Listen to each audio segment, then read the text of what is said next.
Hare Krishna. Haribo. Welcome, everyone. Hey Krishna. How are you doing? Oh, I just realized I forgot my water. Well, that's not good. No. If you're not going to the desert, you'll be fine. Yeah. Otherwise, I don't claim Yeah, this. I'm going to the dessert. Hey, where you at? I'll meet you. all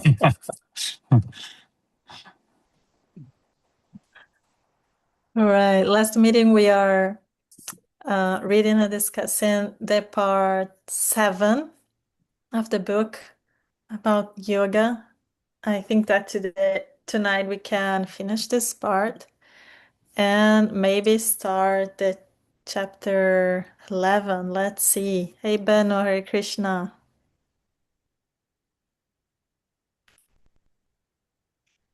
Hello, Banu. Haribo. Chapter 7, you said, Braun? Yeah, I don't know the page on the book. It's a little bit different, the number of the page on Kindle, so but yeah, equality, Samatwan.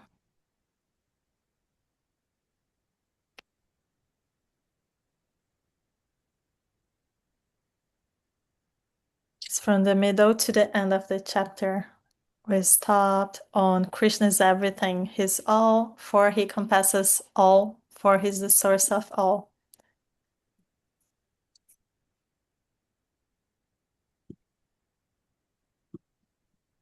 We start to read in here. Krishna himself sets the example of equal vision, for he is equal to all beings. Sincere souls, including yogis, follow Krishna's example. Indeed, one who knows in truth Krishna's vast power and yoga also engages in unwavering yoga, for everything flows from Krishna, including yoga. As Krishna sends rain to the farmer, he sends yoga to the yogi. The Gita itself is yoga. Thus, as Arjuna and Sanjaya both declare, Krishna is the Lord of Yoga, indeed the great Lord of Yoga. By his ruling yoga, Krishna maintains and governs all beings. By his bewildering yoga power, Yogamaya, he conceals himself, and by his personal yoga power, he reveals himself. No one is equal to or greater than Krishna. And so, as the natural leader of creation, Krishna establishes the unity and spiritual equality of all that he creates. Krishna declares that yoga is equality, and that the highest yogi sees equally everywhere, within oneself, within others, and within all of nature. Thus, a material world of that matter and confused souls magically springs to life when we see Krishna everywhere, everything Krishna, and the true spiritual nature of all life. In that liberate state, buddhi, reason, is everywhere, detached and free. One is then equal in external joy and sorrow, heat and cold. Indeed, one makes joy and sorrow the same. For one thus standing in self, the dualities collapse. One sees equally sorrow and joy, earth and gold, the pleasing and displeasing, censure and praise, honor and dishonor. In that state of yoga equality, one transcends nature's modes. In other words, one is liberated. I'm thinking here about the second chapter of the Gita, specifically on verse 56, when Krishna states about the miseries of the material world and says that declares that one that can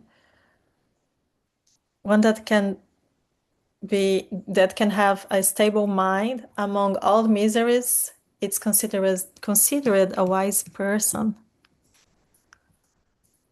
Let me see if I can share here with you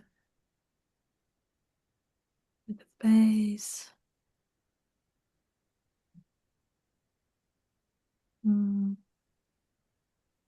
Chapter 2.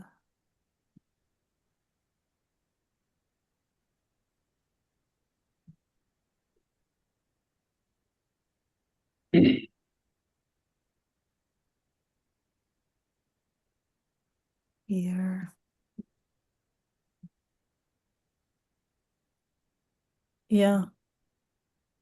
One who is not disturbed in mind, even amidst the threefold miseries, or elated when there is happiness, and who is free from attachment, fear, and anger, is called a sage of steady mind.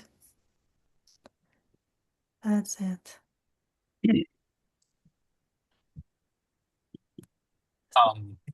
I really like how Acharya put it there, and he said he gives yoga to the yogis. It's really interesting. It reminded me of when we were talking last week about how we get booty. We take Krishna gives us the intelligence if we want it. If we reach out to him and we offer him surrender, he will give us the intelligence, the yoga to be proper yogis. I really like that. That caught my attention. Something else in that same paragraph really kind of spoke to me in a way how Krishna extends himself for us. Like our position here, it's really dire. Like we're in a lot of danger. And Krishna personally is, reaching into this universe to extend a hand and to save us. And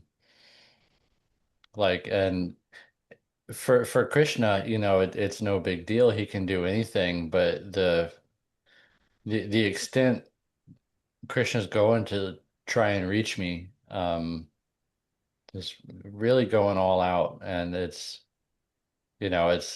this quality of Krishna as, a heroic figure, or as, Lord Chaitanya as the savior. Um, it's really far out to think about, how how how Krishna actually can save us. He can do anything, and he's trying. If we just grab that hand, it's right there. He's trying to help us. Anything, right? I Krishna can I do anything. I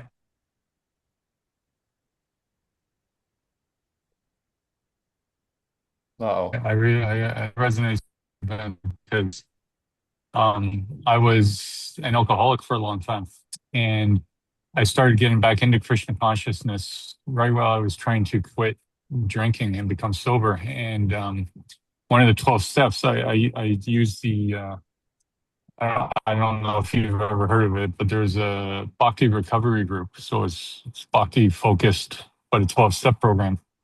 And one of the steps is, 12 steps is you surrender yourself to your higher power, because we're unable to, addiction's so like bad. We're unable to do it ourselves. We have to surrender to a higher power, whatever, and usually in 12 steps is whatever higher power you see for yourself. But in Bhakti recovery group, it's obviously Krishna. So and as soon as you this step, I think it's the fourth step. I can't remember, but as soon as you say, I cannot do this myself. I cannot do this myself. I need your help. And it's so powerful. We're surrendering. We're surrendering to God. We're surrendering to Krishna. And he actually, like you said, extends his hand, and we just have to reach out and grab it and grab for his assistance, because we cannot do it. We can't quit our addictions on our own. We can't escape this material world on our own. We need that helping hand from Krishna. And we have the free will to choose to not do it. But as soon as we reach for that hand, he is there to help us. Yeah.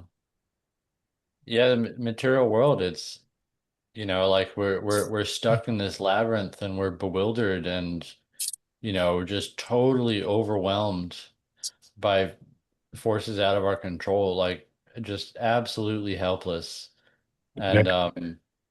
and then there's Krishna just like shining into the battlefield. Like it's amazing. That's it.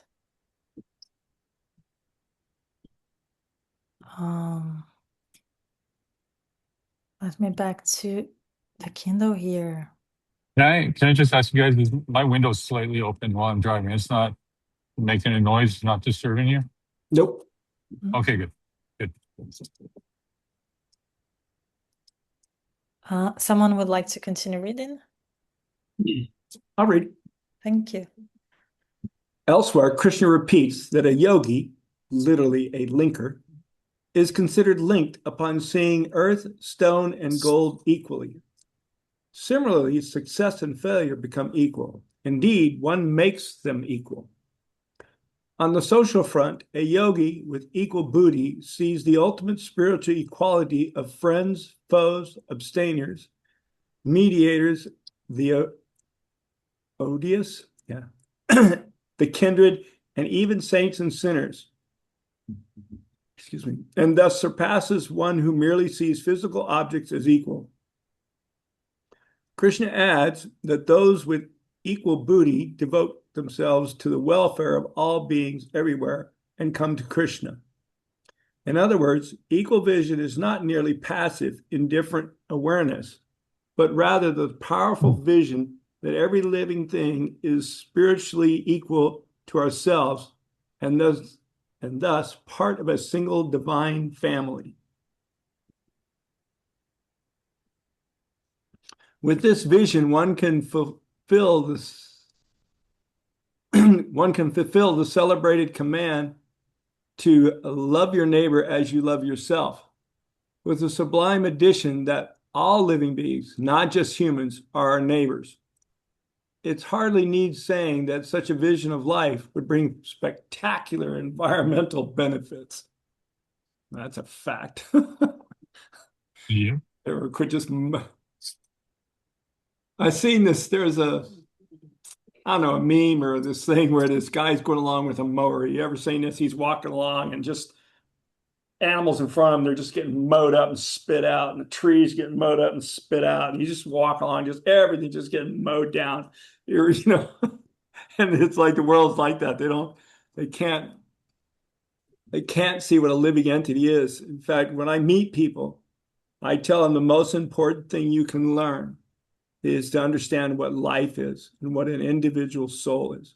If you can see that, if you can see the tree as an individual living being, every bug is a living entity being that has the same struggles and desires that you do, everything, your life will change. I mean, it's just, like I have horses near me and we get flies in the house. So daily I escort them out of the house. I'm like, go live your best life as I open the door and they go out. Because I'm like, you're not going to live it in my house. You're going to die in here. There's nothing to eat. Mhm. There's nowhere. So just, yeah, it's a different way. When you see the world that way, it changes everything. Absolutely everything. I try to do the same thing with all the little insects in our house. Because I know they're either gonna die on their own or by someone else. So I try to help them out before Yeah. before they meet their timely death.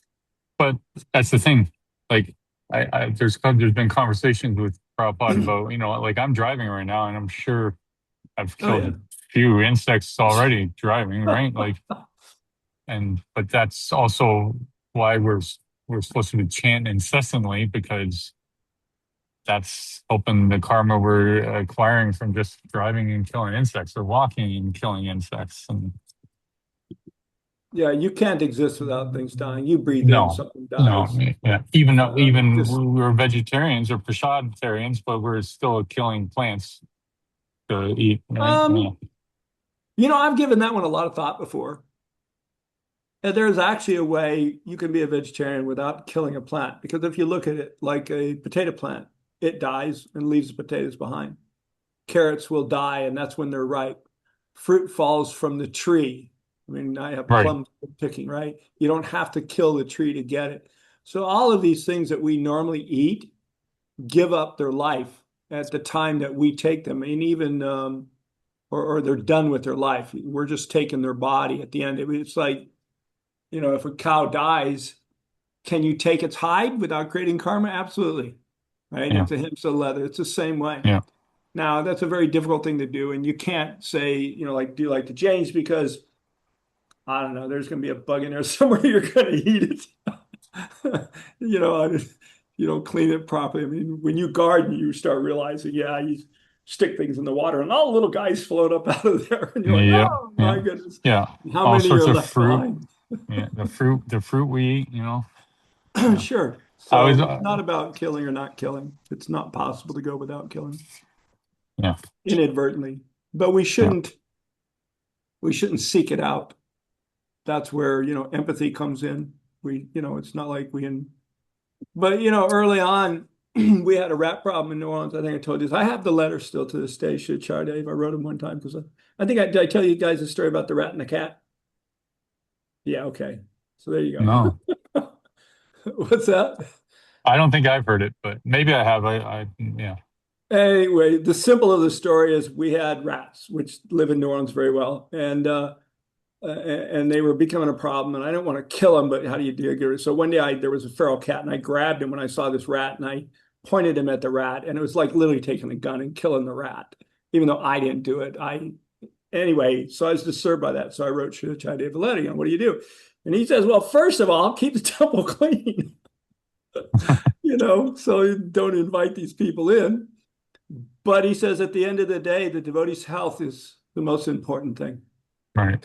So I ended up building live traps, and I started, those that would come and live in the temple had to leave. I mean, there were thousands of them. You go outside at night, you can see them running up and down all the power lines. It's not like you can get rid of them. They're in And every even major city. My daughter, she's got a uh, game camera. She lives in a small town. There's rats running around. yeah. Yeah. Even Prabhupada talks about killing mosquitoes, right? Because if they're biting you, they're attacking you. They're attacking with weapons. It's one of the Yeah. six you can kill. Yeah. Yeah, you're Yeah. fine until you bite me. Then you're dead. Yeah. Uh, Well, thinking of the Jains and their dietary restrictions too, like that's why offering Boga to Krishna is so nice because like yeah, it kills the carrot when you pluck it, but and it's a living entity, but what kind of service capacity does that living entity currently have? About all it can do is be turned into food for Krishna. Like that's literally, or devotees to keep the devotees' bodies healthy so that, they can continue their spiritual progress. It has, exactly one service that it's qualified to do in that moment to take care of devotees and to, maybe give pleasure to Krishna. So even in, ultimately taking that life, that would be the highest perfection for that apple tree or whatever, is to make a devotee smile and then be offered to Krishna. Like that's about as good as it gets for a plant. It's going to die anyway. It might as well serve some higher function in the process. We do what is possible, right? And as Mangalarti said, without fanatism, we need to try to just serve everyone, and we need to try to perform our duties, but in a rational way. I really like the the reply, Peter. Thanks for sharing again with us. Let's back here. Does someone would like to continue reading? We stopped on Summit 1. Yeah, I can read. Samatvam, spiritual equality, requires and inspires true compassion beyond the attachment and hatred that usually infect political and social causes. Such causes, based on duality, sow the seed of future hostility even as they address present conflict. Thus, Krishna describes those most dear to him as follows. They do not hate any being. They are friendly and especially kind to all beings. They have no sense of ego or possessiveness. They are equal in joy and sorrow, and they are forgiving. Further, they are equal to foe and friend, equal in honor and dishonor, cold and heat, joy and sorrow, slander and praise, for they are ever satisfied yogis. Here, equal to friend and foe does not mean that a yogi is helplessly and hopelessly impractical. Remember that Krishna is teaching this to Arjuna, an on-duty warrior who Krishna instructs to fight. The equality Krishna speaks of is a spiritual state of mind that empowers even a warrior to act in the best possible way. Thus, after the battle of Kurukshetra, Arjuna and his brothers ruled the world with kindness towards all, even former enemies. Speaking of all, the wise extend their equal vision and kindness to all life, since every living being is a part of God. Thus the wise see with equal vision both high and low class persons, as well as cows, elephants, and dogs. It is the nature of Brahman to be equal to all. Thus one whose mind stands in equality stands in Brahman. Having attained Brahman existence, or pure spiritual life, one is equal to all beings and attains the highest love for God. Krishna makes clear that an advanced yogi has equal vision everywhere, equal intelligence everywhere. Hearing of this ambitious cognitive project, Arjuna protests that it is too difficult to achieve, for the mind is fickle and unstable. Krishna, however, assures him that by sincere spiritual practice and detachment, one can indeed attain equality. Arjuna then asks about the fate of a yogi who tries and fails. Krishna's reply inspires and comforts the spiritual practitioner. No one who does good in this world meets a bad fate at the end. The unsuccessful yogi takes birth in a higher world, living a blessed life for long celestial years, and then takes a privileged birth on earth, or the fallen yogi is directly born on earth in a family of wise spiritualists, where spiritual awareness and practice are quickly revived and perfection is achieved at last. As stated, this perfection entails equal vision, and Krishna ensures us that we can achieve equal vision by spiritual practice, which always entails the attainment of Brahman existence. The yogi, leaked in Brahma Yoga, enjoys Oh, what unperishing happened? pleasure. Indeed, the highest pleasure Yes. comes to a yogi who lives as Brahman. Krishna teaches that yoga is practiced to purify self, and that the wise yogi attains Brahman, freedom from karma, without delay. Yet he also teaches that the act of yajna, offering, is the only path to freedom from karma. Yajna, not yoga, transforms an offering and offerer, as well as oblation, fire, and reward into Brahman. What then is the relationship between yoga and yajna? Krishna Kala said, wow, Wow. wow. Hey, Mana, Hare Krishna, welcome.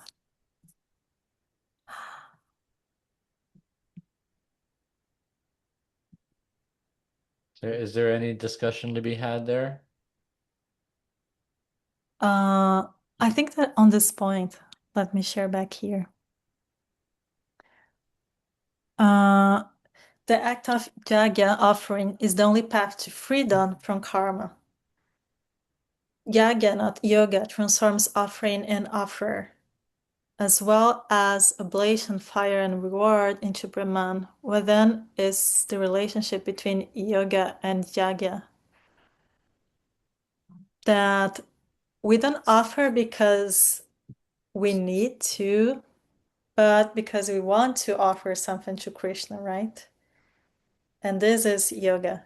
Like it's not our duty. We have the free will. But because I have this free will, I consider that I will be uh, a thief if I'm using everything without offer to Krishna. I don't know if this makes sense for you.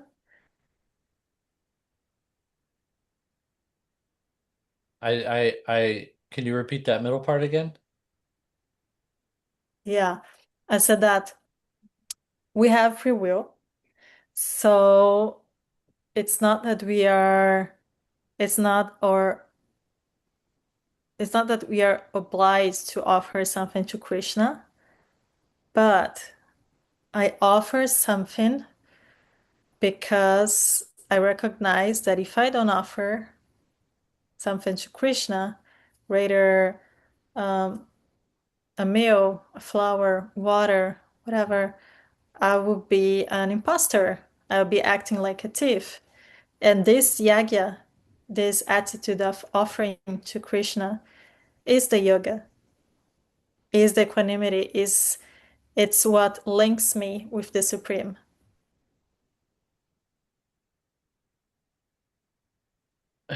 I'm wondering what the the actual difference is then between offering as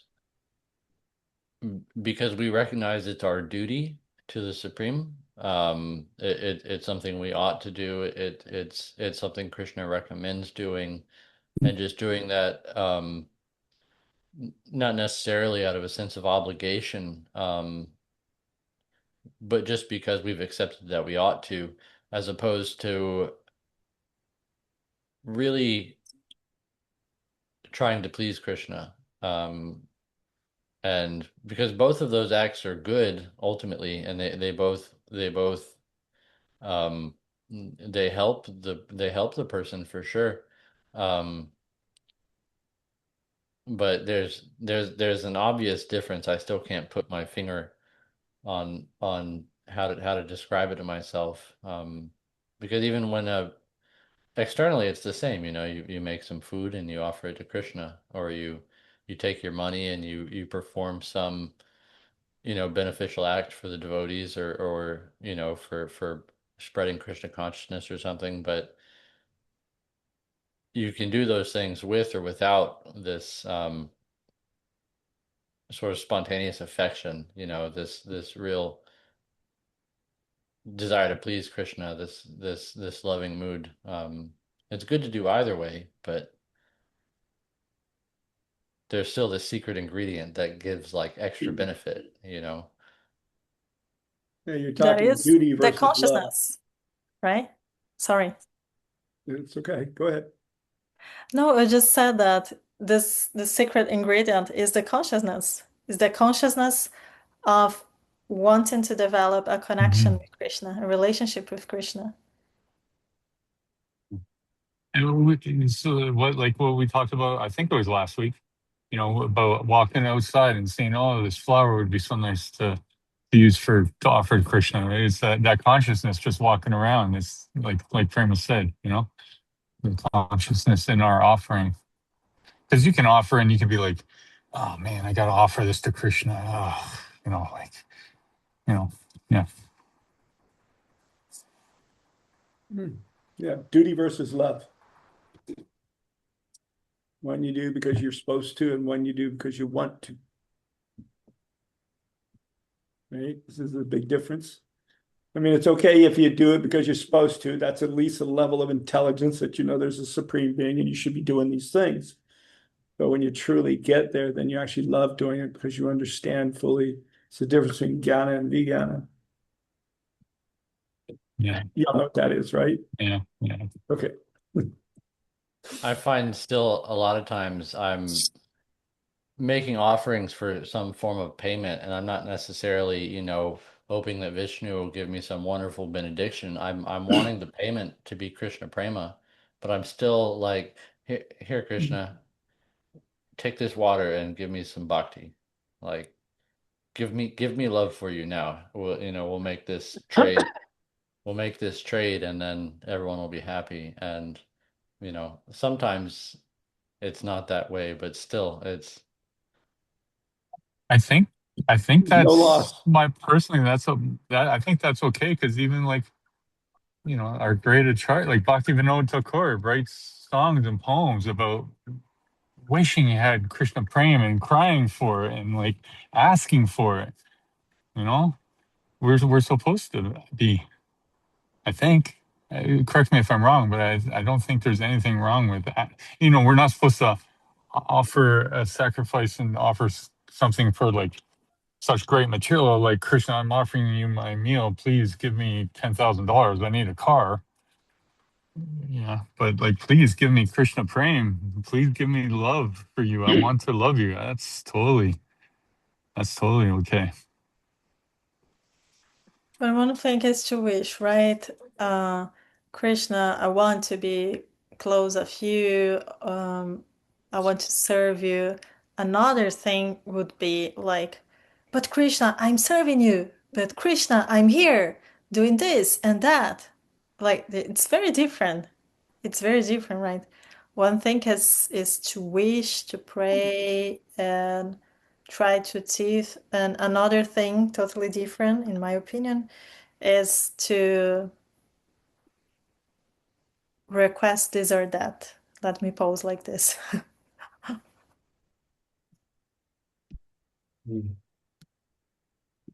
And Krishna. then, what?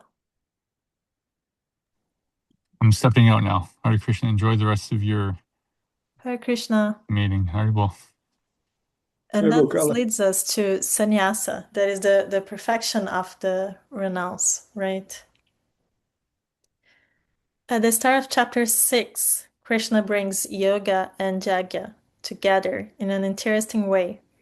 Having thought that yoga is equality, Krishna now states that yoga is renunciation, for no one becomes a yogi who does not renounce selfish will. Yet, one who is a true renouncer and thus a true yogi performs necessary duties, whereas the fireless is no yogi. Fire here, of course, refers to sacred fire, literal or symbolic, which receives and consumes one's offering. The point is clear. A yogi must perform prescribed duties, and prominent among those duties is jagya. No jagya, no yoga. To understand this crucial connection between spiritual practice, yoga, renunciation, and offering, we must closely look at what Krishna means when he speaks of renouncing. Renunciation is a central topic in Bhagavad-gita for two reasons. First, Arjuna wants to renounce the battle, and Krishna insists that Arjuna misunderstands renunciation. And secondly, Krishna teaches liberation, and one must properly renounce this world to attain liberation. Krishna mainly uses two words to indicate renunciation: Tyaga and Sannyasa. Let's see what we have here. Krishna also twice uses forms of the verb ha, to give up. Once to warn Arjuna that he'll give up duty and fame if he doesn't fight. 2.33.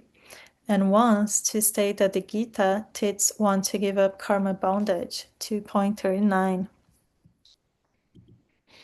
A dramatic difference between the synonyms highlights the Gita's teaching on renunciation.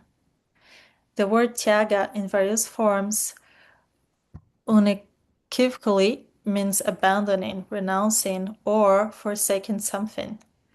Thus, Krishna used this word to describe the soul giving up the material body at death, rejecting all possessiveness, giving up all desires born of selfish will, rejecting lust, anger, and greed, etc. Let me open this if you stay curious. As a noun, tyaga, in the declinable participle tyaktva and once parityaja, adjunct noun tyagi or parityaji, present participle tyajam, past passive participle tyakta, infinitive tyaktum, and gerundive tyaja. Sorry, English is not my first language. Oh, good. I got my challenge for the day. You got a couple. Oh, It's oh my all gosh. good. English, Sanskrit, goddess. Krishna also defines tyaga to mean giving up the fruit of all actions, and often use the word in this sense, as well as in the sense of giving up attachment to the fruit of actions. So here I think about what you're talking, right? About, okay, it's a relationship with Krishna, so Krishna will reciprocate with me. So it's not on my time, but it's on his time also, right? Doesn't depend only of me, of my attitude, but it's necessary some attitude of my part to have this relationship. What do you all think? Well, it'll be in the perfect time for us too. I think in our current, like in that moment when I see Krishna, it won't be out of place in any way in my life, it'll happen at that perfect moment for me too. It's just it's hard for us to see that when we're confused and confined in this kind of material situation. Um, but I feel like as soon as I'm really really ready to appreciate Krishna, he will appear. Um, Otherwise, why would he appear if I won't even appreciate it? So that's Well, I think he doesn't appear or disappear. He's always present. It's whether we see him or not. there was It's really beautiful, right? To understand the time of Krishna. It's not only on my time, right? But when I'm ready. yeah, something in that passage too. It reminded me of something that was mentioned at the Sunday feast today. It's only loosely connected, but he was talking about prescribed duties, and the example was given. I think it's a pretty common example of how all spirit souls are equal, just as the specific example was like this person is driving a rickshaw and this person is driving a Rolls Royce. The drivers in those cars are of the same quality, even though they're in different cars. And I thought a little further on it, and that those cars they're in, they have their respective limitations and things like that. And it's almost like if we had to tow some, tractor trailer or something like that, and I'm in a rickshaw, and this guy next and this guy next to me is in, like an F4000 Super Duty or whatever. The vehicle he's in, it's equipped and qualified to perform that task. And me and my rickshaw, I'm gonna have a very difficult time. And and I thought about this just in terms of our performing devotional service. Some people ultimately we're all equal, but some people have minds and subtle bodies and all that are much more suitable to successfully performing devotional service. They bought and paid for those bodies fairly, but at the moment it's they have the right tool for the job. And then I was feeling like I guess I haven't saved up enough to really have that equipment, and so here I am in my subpar vehicle, still trying to do this task, and it's just it feels really difficult sometimes, and I know that But you one don't have day a subpar vehicle. it You have feels the that perfect way. vehicle. I got a heavy load back there, I I'm know, just but the difference is, like you were saying, if you looked at vehicles, you take a Corvette, you take an F-150 four-wheel drive. They're both good at a particular thing, yeah. but one cannot do what the other does. I mean, if you want to go fast around corners on smooth pavement, the Vet is your car. But the minute you leave the pavement, the Vet's nope. So is one better than the other? No. What are you using it for? So you have a particular body. It's not subpar in any way. whatever it is, you have it, and it is meant for you to use in a particular way. You just have to find out. This is what we talk about Varnashram Dharma, right? We all have our Varna, we have our ashram. So what's your Varna? I mean, I have this crazy body that I love to fight. Most people think that's a little crazy. For me, it can be quite enjoyable. But if you don't have a body built for it, you can't take pain. It's not a good thing to try. So again, this is where we also say that, don't do another man's service. Don't try and be a Kshatriya if you're not. Don't try and be a Brahmin if you're not. Don't if you try and be a Vaishya and you're not, you're going to go broke. So you got to find out what is your path. It's not that one's better than the other, because a Well, Sudra, when he understands the Dharma of a Sudra, he'll be much happier than a Kshatriya trying to be a Vaishnava, a Vaishya. well, speaking of kshatriyas specifically, the Bhagavad-gita was spoken to Arjuna, and like he had the right tool for the job, and so he was successful at Kurukshetra. But there were millions of other kshatriyas. Some were successful and some weren't. They all performed their duty, and ultimately, they achieved success. But in the moment, sometimes, like in that specific example, a lot of people fell, like even Bhishma, he fell at Kurukshetra. And it not necessarily that it was a failure on his part, but that there were better fighters, and Right. so But each one did their part. And yeah. that is their success, not whether they lived or died or how they died. The fact that they did their part. This is where Krishna is telling Arjuna, just do your duty. The outcome is not for you. Yeah. That's what he's saying. He's saying, look, you're a Kshatriya. You got to fight. You're worried about winning, losing. That's not it. That's beyond you. That's not yours to claim. He says, but, and in this verse, he says, if you decide not to, you'll give up everything. You'll give up fame, your own, it'll be bad for you. So just do your duty, because he has that body. He has the weapons were given to him by all these different, living entities. And so it's not that. So I just concerned when you said you have a subpar body. You do not. Well, You have a it's perfect body. mind. I mean, you make great sourdough bread. It's I it's won't even business attempt it. business is booming. Yeah. Is it? Um, That's good. But it's I'm doing just good. saying, Yeah. I just No, concerned when you well, said I that. guess it might not be intentional, but my takeaway from that though is that even so, and it might not even be true, but here I am in my self-perceived rickshaw body, and I know that the task ahead is to try and tow this trailer, and it's just feels big and heavy, and it feels impossible, and even if I only make it a couple steps and then lay down and like, oh my God, I'm beaten. That's not necessarily a failure. So I don't know. I do feel It's like I have not. this rickshaw mind.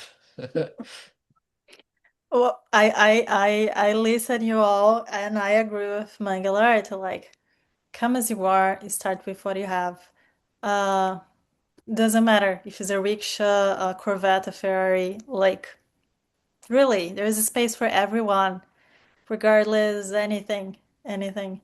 We're all spiritual souls, right? Maybe like Ben has knowledge about how to do breads. I don't have it. This doesn't make me a worse person, right? Like I can cook other dishes and it's fine, but everyone will have more facility to something and more difficult to another task, and that's how it is. That's life. But Krishna's consciousness is very democratic, right? Like there is a space for everyone. Everyone, as Mangalarti said, like we need to recognize our qualifications. Sure, that is important to be humble and try to serve, but also know our abilities, know in what we are good, so we can try to use this in Krishna consciousness and in a way that we can help others around us. And in this, there is the renunciation also, because if you want to be good in everything, there is no renunciation. But if you understand, like, okay, I'm good doing the dessert. I will only do the dessert, but I will do the best dessert. I'll do my best, you know? And I will accept that Benno is doing the best bread. So you need to have some renunciation that you cannot be good in everything. This is another point. This is not what you're saying, but I make sweets too. I didn't get any of Mano. those. Next week we'll have a picnic. I think you all should come to Vancouver to join us. Just saying. So you're what, 4 or But 5 hours from me? How many hours north of Seattle are you? I think it's 3 I hours to don't Bellingham. I know. think you're another hour after that. So I think you're like 4 hours from me. I don't know. We can discuss after the meeting, but let's make a plan. Let's make a plan. Why not? I'll send a carrier pigeon with a loaf of bread and some burfi. Mm, It's really yeah, nice. I can make bread, but I make leaven bread. I can't, I've never tried the sourdough. It's one of the few things that I can make that I'm comfortable with.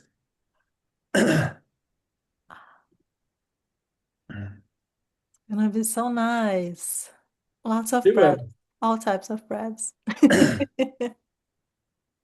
Where to stop here? Okay, and the last paragraph. Does someone would like to continue reading? So we're starting at Krishna also defines taiga. How do you pronounce that properly? Tiaga. I say Tiaga? Tiaga, but yeah, Okay. not Krishna sure. also defines tiaga to mean giving up the fruit of all actions, and often uses the word in the sense as well as in the and often uses the word in this sense as well as in the sense of giving up attachment to the fruit of actions. But as stated in 6.1, one must give up prescribed duties. Oh, one must not give up prescribed duties. Thus, sacrifice, charity, and austerity are not to be given up, not tayayam. Thus must be performed. Also, one must not give up natayat, one's natural work in life. Indeed, it is impossible for an embodied soul to give up actions entirely. A renouncer, tyagi, is one who renounces actions' fruit, etc. Krishna states that tyagya, mere rejecting, is yoga. Rather, yoga, Krishna never states that tyagya, mere rejecting, is yoga. Rather, yoga is sannyas, a word meaning not merely to renounce things, but also to positively entrust or commit them to the proper place or person. Boy, he's just now explaining everything we just discussed. We should just read a little further. You have all the challenge of the words that I have. Krishna never states that tyagya, mere rejecting is yoga. No, I'm sorry. The word sannyas consists of 3 somatic elements, sam, ni, asa, meaning to properly or completely, sam, place something, asa, down or within, ni. Thus, sannyas can mean to place down and thus renounce, or to place within and thus entrust or commit something to another person. How far do you want me to go? I don't know, until you want to comment something or share a doubt, whatever. That's all. It's all interesting. Like I said, we just kind of discussed all this. I find asana, to sit down. Yeah. The Gita clearly uses the word sannyasa in both ways. in the sense of giving up something.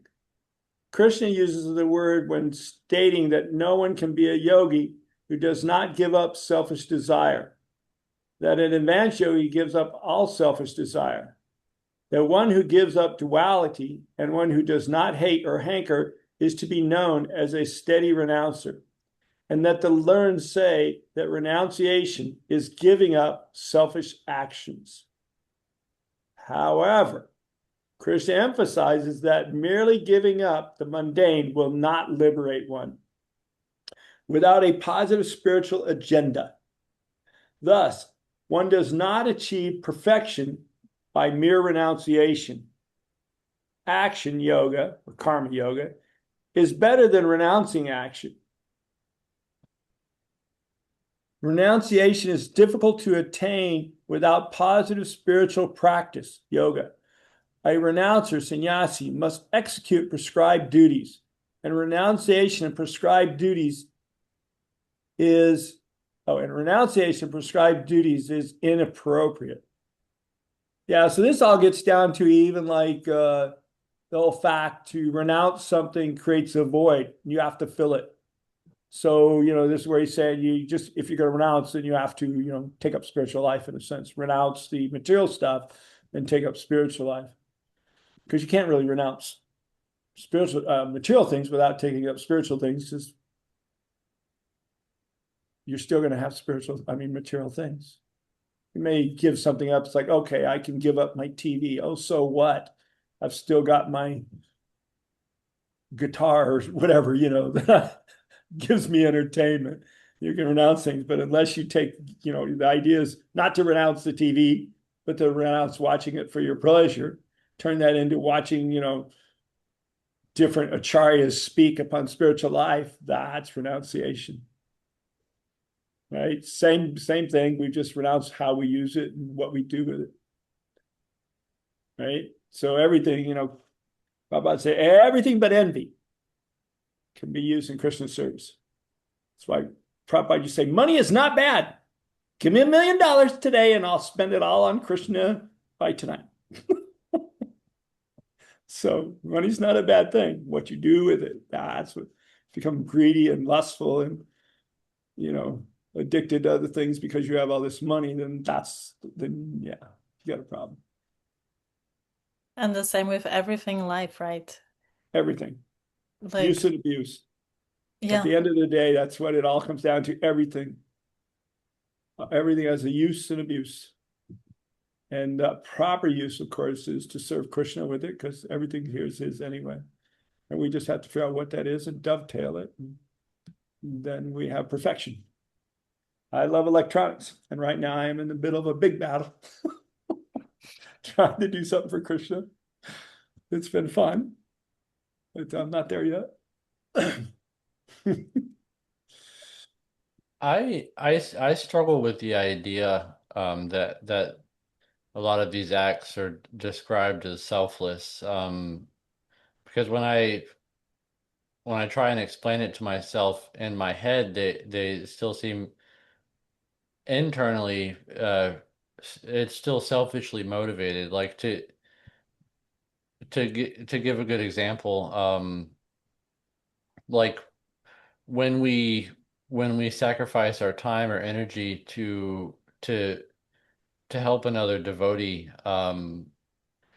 we could say we're doing it because we truly want to help this other person, but seeing the results of that help in the other person, that gives me happiness. And so still, like, even serving Krishna, like if I can actually make some sincere offering to Krishna, I'm still doing that because I know that's where my true happiness really lies. I'm still, so it's hard to describe these things as non-selfish when I know that it is what's really best for me. And in a roundabout way, that's why I'm doing it. If I help some other person, it's because their happiness makes me happy. And so I'm still,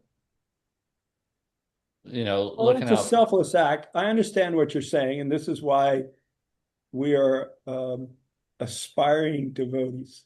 Yeah. But giving right? pleasure to the devotees, it makes me feel good, and that's why I do Sure, it because it's a because selfless act to do something for yeah, somebody. I mean, at the end of the day, you go and you attempt to help somebody.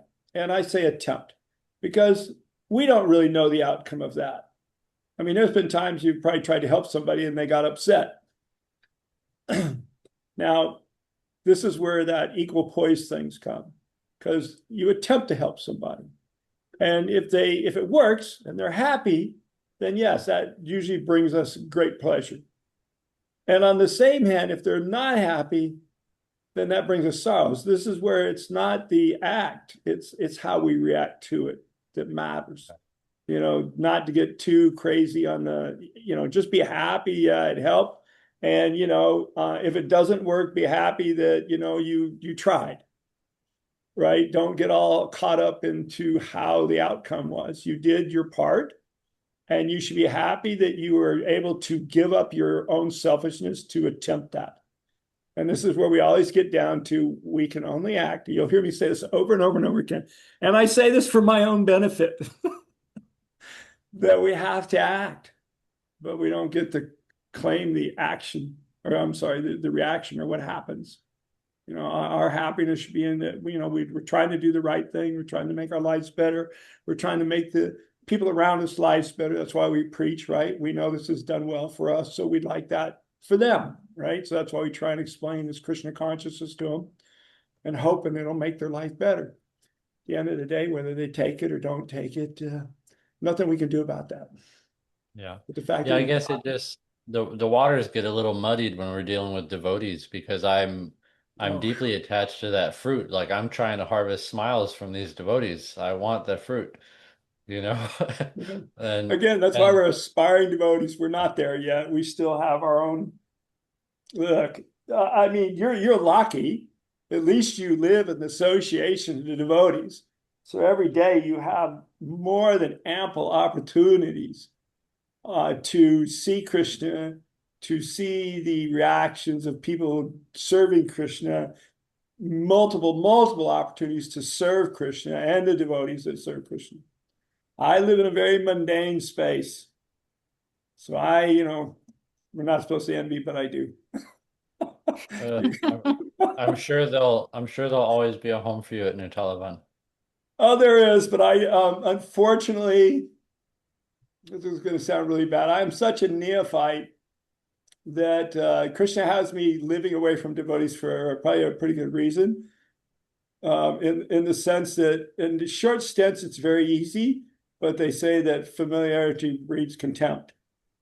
And if I live in those, it's why I left at one point because you live and then you see what you think are flaws when they're just aspiring devotees trying to do things. And then we start creating these offenses. And if you create too many offenses, Krishna will kick you out of that farm. I promise you. Well, Look, it's also said that that this these this bad karma is most effectively burned away by the fires of separation. That's what it says in the 10th canto. Is that it is good for me. I very much, when I come there, I very much enjoy going to Mangalakti every morning and bathing myself in that, whole environment and being there. When you live there, you really take it for granted. And I did. And I took it for granted so much that Krishna says you have no need to be here. So it's time to go. And that's what happens when you don't understand or realize what's there and how you should be using it. And you just think it's some mundane thing and you don't see the spirituality in it. Then why do you need to be there? And so if your desires aren't to be there and your desires do these other things, then Krishna, you'll fulfill that for you. And you will leave. You think it's because this devotee did that or this situation did that, but the truth is we all create those situations.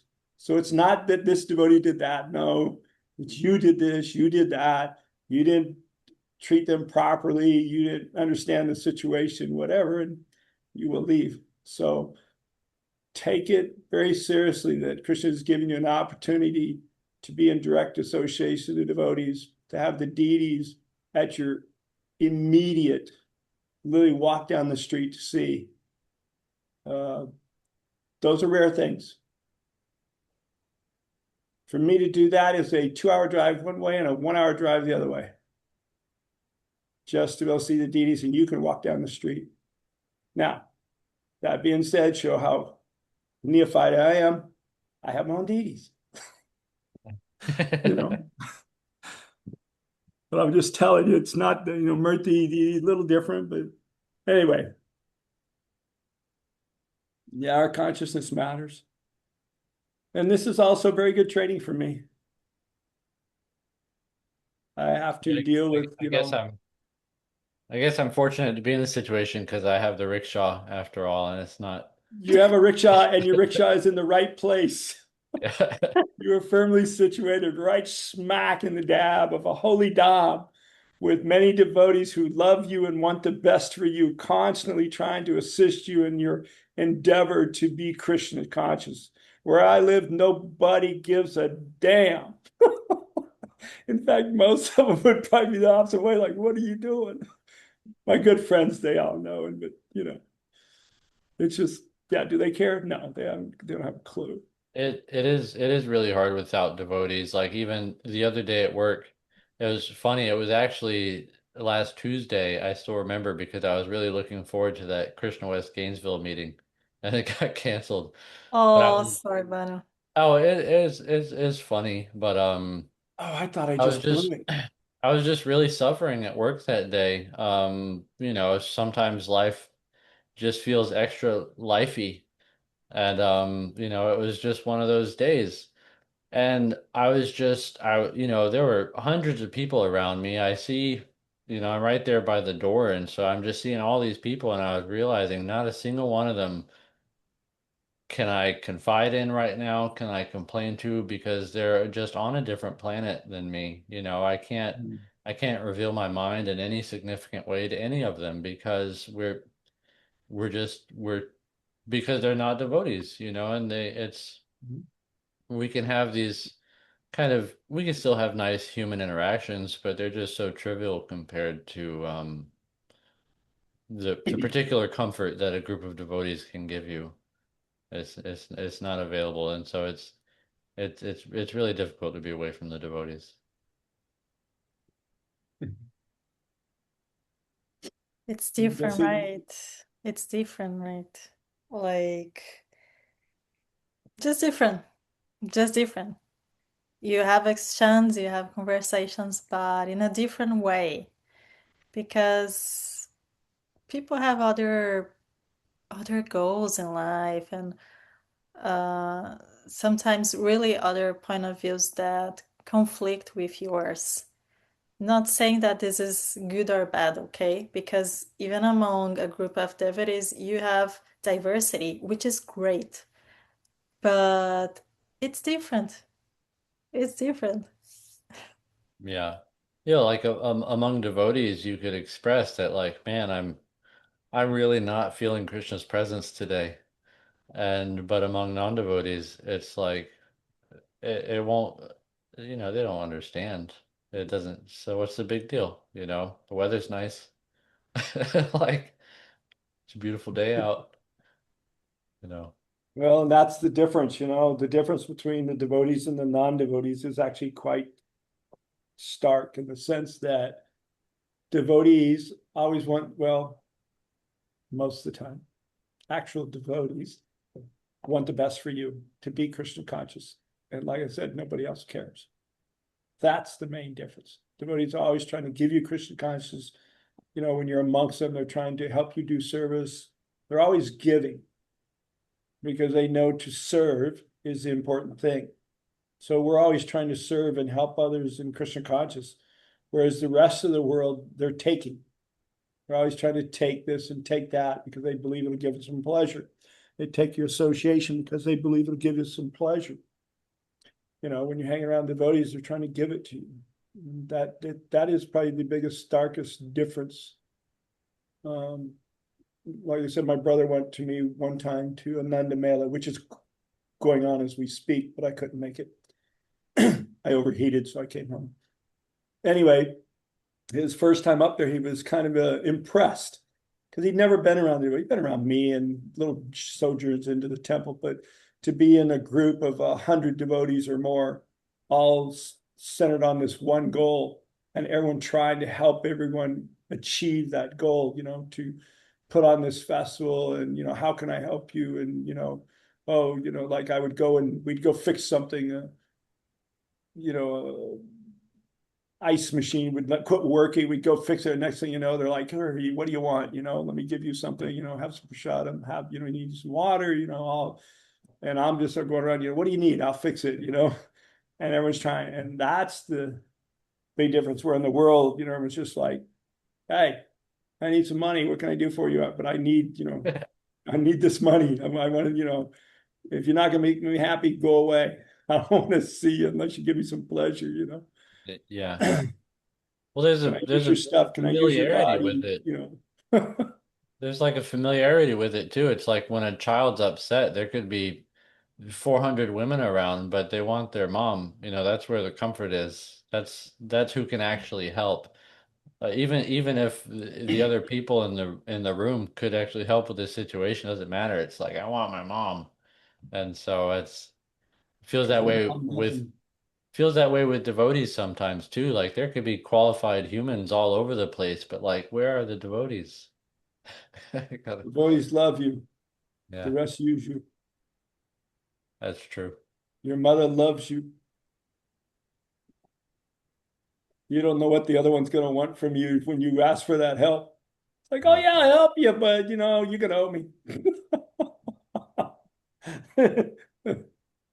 So you go to your mom. She won't ask for anything in return. She just gives. That's devotees truly.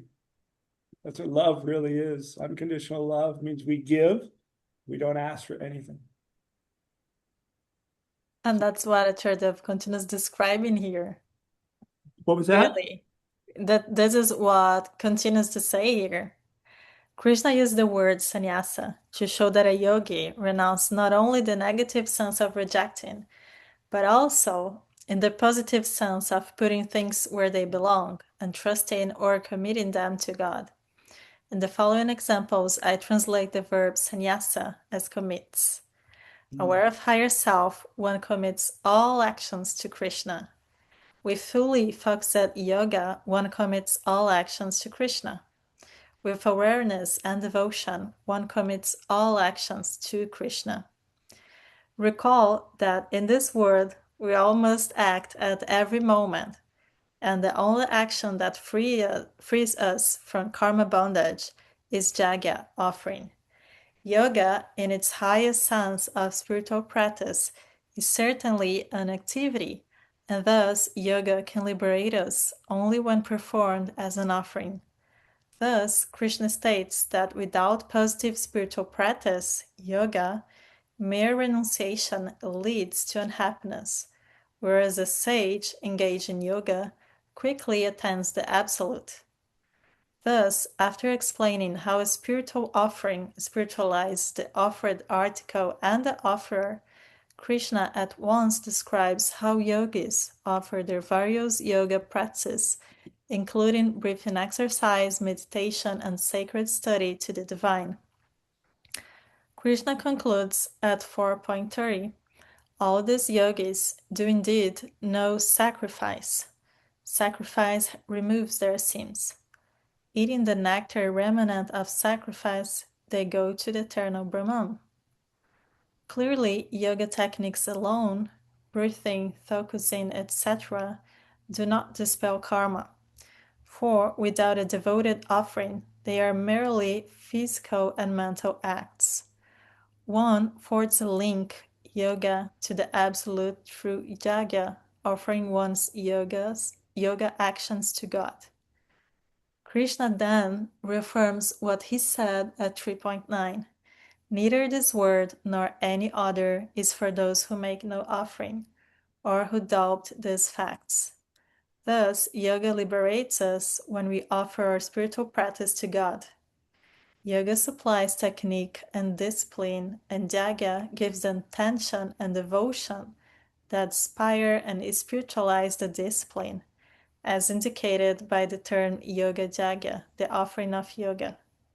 It is Jagya that transforms matter to spirit and dissolves karma. In the list of acts that one may never give up, offering, charity, and austerity, yoga is notably absent. Jagya destroys or kalmasa, impurity, and the purified yogi sees God and souls everywhere with yoga's sublime equal vision. Indeed, the bliss of yoga comes to a yogi whose kalmasa, impurity, is thus destroyed. One who does not turn the cosmic wheel of receiving and offering back, and who is thus a thief, living in vain, can hardly be a spiritual yogi.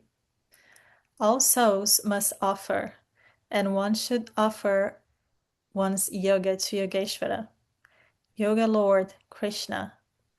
Again, just as Krishna sends rain to the farmer who performs yajna, so he provides yoga for the devoted yogi. Finally, as mentioned, Krishna describes his teaching, Bhagavad-gita, as yoga, and at its end declares that one who studies this teaching honors the Lord through the offering of knowledge, Jnana Jagya.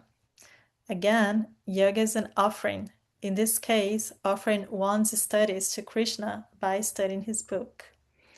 Yoga surpasses mundane jagya, but spiritual jagya is the framework of all spiritual paths. Yoga is a subset of jagya, but jagya is never said to be a type of yoga. Jagya is the sine qua non, the one required attitude and act for souls strapped to karma's well and seeking freedom from birth and death. One should thus practice yoga in a spirit of devoted offering. This is what we're talking about, right? Recognize the facilities of the place that we live, the feeling of separation, vipralamba, and how we are glad to have the chance to reconnect with Krishna and the devotees in this life.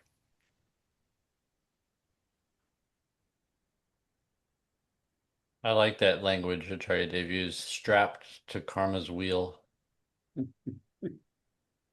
Like, what a position. Get the knife of bhakti and start sawing.